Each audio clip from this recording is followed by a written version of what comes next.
Action Potential by Tyra Bongiorno. The first drawing I made is of an axon, currently at resting potential that has a level of negative 70 millivolts. On the outside, or extracellular side of the membrane, there are many sodium ions giving the outside of the cell a positive charge.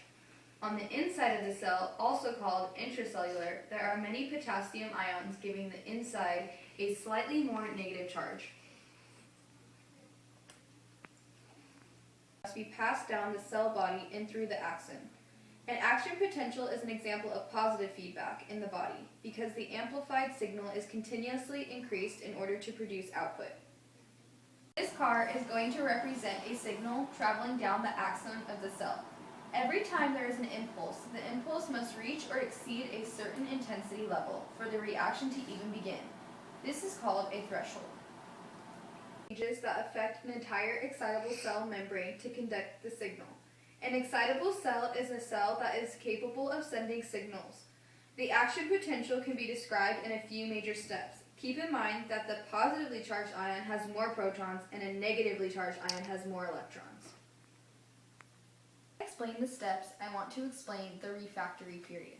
This is a period that lasts completely throughout the passing of a stimulus and ends after the cell is at rest. During this time, after a nerve receives one impulse, it is unresponsive to other stimuli. With that being said, let's begin. First in the process is called depolarization. During this time, the activation gates open and sodium ions rush into the cell. The polarity of the membrane inverses. Also, during this phase, the voltage current is established by the influx of sodium ions down the axon. Since there is an excessive amount of sodium ions, the whole membrane becomes positive, and this can be described as an overshoot. The next step of potential includes the inactivation gates, which close for sodium ions to block off further sodium from entering the cell. Activation gates open now for potassium ions with a positive charge.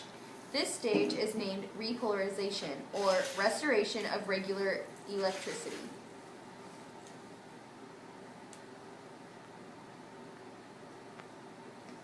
Membrane returns to normal permeability. This is the opening and closing of sodium and potassium gates. Permeability refers to allowing what goes in and out of the cell.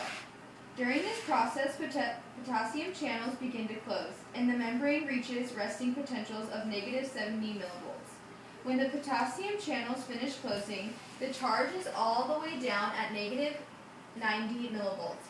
This occurrence is called hyperpolarization, or undershoot, due to an efflux or increase of potassium ions from the cell. The resting potential is restored and the action potential is over.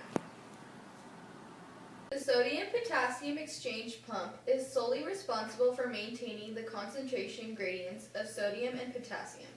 Over time, this process uses 1 ATP for every exchange of 2 potassiums and 3 sodiums.